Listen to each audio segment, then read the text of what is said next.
guess the form of this is going to be that Gwenaël is going to read a little bit from the beginning en français, and then I'm going to read it, the same passage in English, and then I'm going to lob a lot of questions at her. And you guys should feel free to intrude questions if you like, and then perhaps we'll close with a review from the end. So it's going to give you some flavor of the book in both languages, which seems useful and appropriate under the circumstances, and then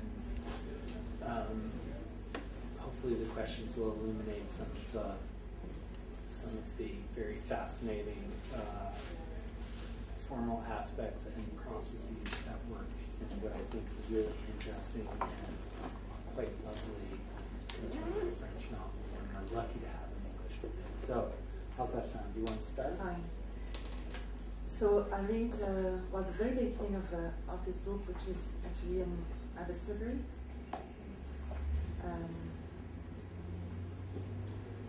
So it's A, comme Antonin Artaud.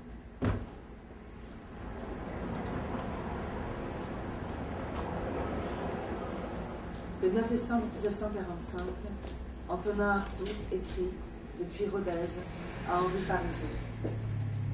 Il dénonce les armées d'envoûteurs qui de toutes parts le guettent pour faire irruption en lui, camper dans son esprit, parasiter sa chair, se nourrir de sa vie. Il dit ce que c'est que de porter en soi une telle armée, d'être pour soi-même une terre fourmillante et désertée, de ne trouver, à l'intérieur de soi, que l'enfer des êtres extérieurs à soi. Il dit, pire que la douleur, que l'éternel enfer, l'explosion de son véritable moi. Dans cette lettre du 9 décembre 1945, il délire, on peut appeler ça comme ça aussi. Il est Jésus mis en croix sur le Golgotha, puis jeté sur un tas de fumier. Il est le blasphémateur et l'évêque de Rodez, Saint-Antonin et Lucifer. Et dans les cahiers qu'il noircit cet hiver-là, il se proclame, en outre, père, mère, homme, femme, matière frénétique de tous les engendrements, matrice de figues innombrables. Son corps a pris les dimensions de l'univers entier, est devenu la terre d'élection des théogonies. Son esprit le fuit, mais ramasse en lui toute l'histoire de l'humanité. Il est le maître du réel. Le possible est ce dont il décide. L'infini lui obéit, car, dit-il, le réel ne comprend pas. Il est le réel lui-même, sonore, débordant, pulsatif. Qu'il soit aussi Antonin Artaud, Monsieur Antonin Artaud, né à Marseille le 4 septembre 1896, pour être précis, il le signale encore, mais c'est de peu d'intérêt. Une idée de derrière la tête, une thèse périmée. En revanche, il est une chose qu'il sait, qui surnage dans ce naufrage, une vérité calme et limpide, à laquelle on sent, lorsqu'il dénonce, qu'il peut, pour un instant au moins, s'arrimer. Je suis un grand poète, et c'est tout. En cet hiver 45, voilà 8 ans déjà qu'Artaud est interné.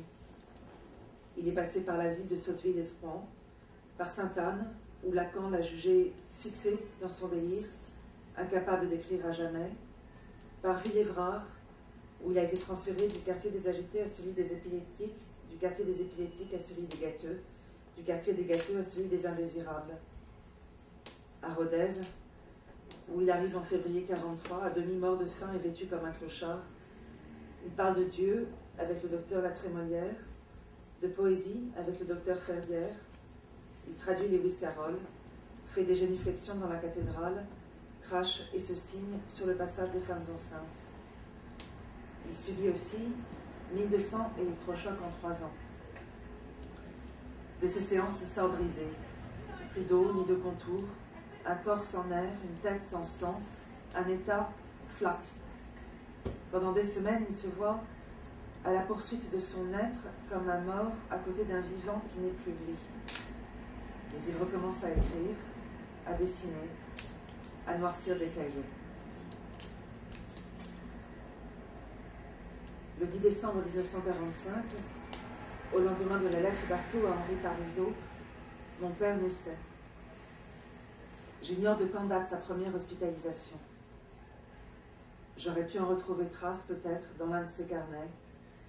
Agenda de cuir noir, cahier d'écolier, livre de brouillon, bloc à en tête d'hôtel, feuilles volantes, notes griffonnées au revers d'un cours, de quoi remplir des cartons entiers.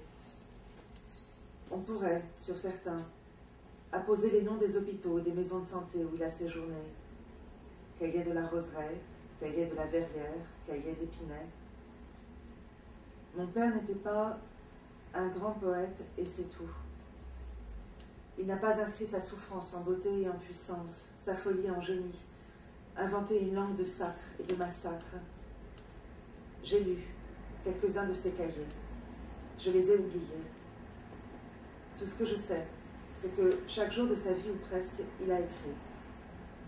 Chaque matin, chaque soir, il s'est assis à son bureau, il a allumé une Palmade ou une Craven A dont la cendre troue les feuillets, et il a tenté de recomposer sa vie. Pas de récits, sinon de rêves, mais des comptes, des bilans, des listes de choses à faire. Téléphoner aux filles, payer le loyer, tenir jusqu'à demain, et le lendemain il raye, et en marge il écrit « fait ». Et surtout, sans cesse recommencer, des schémas. Ligne droite partagée en segments, segments de bonheur, segments de malheur, segments avec et sans alcool, avec et sans hospitalisation, fléchés de dates et de noms propres, puis à mesure, de moins en moins de lignes droites, mais des séries de triangles inversés, gouffres et sommets, crêtes et failles, qui dessinent sur le papier quadrillé la carte de sa mélancolie. De la vie de mon père, je conserve le relief intérieur, le relevé sismographique. Pas plus que lui, je ne saurais, ni ne voudrais la raconter, parcourir ces noms, ces dates, qui composent l'histoire à l'ombre de laquelle j'ai grandi. Je peux en suivre du doigt la géographie accidentée, la géométrie inexacte. Je sais qu'elle dessine la part d'ombre, le négatif de ma vie. Qu'aux failles correspondent ses absences et que, même à distance, j'y étais avec lui engouffré. Pas plus que lui, je ne sais qui il était. Tout ce que je sais, c'est que chaque matin, chaque soir, quand il ouvrait ses cahiers, c'était cela qu'il cherchait. Ces lignes innombrables, ces caractères élégants, réguliers, même dans les pires moments, tissent le filet où il cherchait à s'attraper, tendent la toile dont il était le centre absent. C'était cela qu'il cherchait, se saisir, s'attraper, se mettre la main en collet. You want to stop there?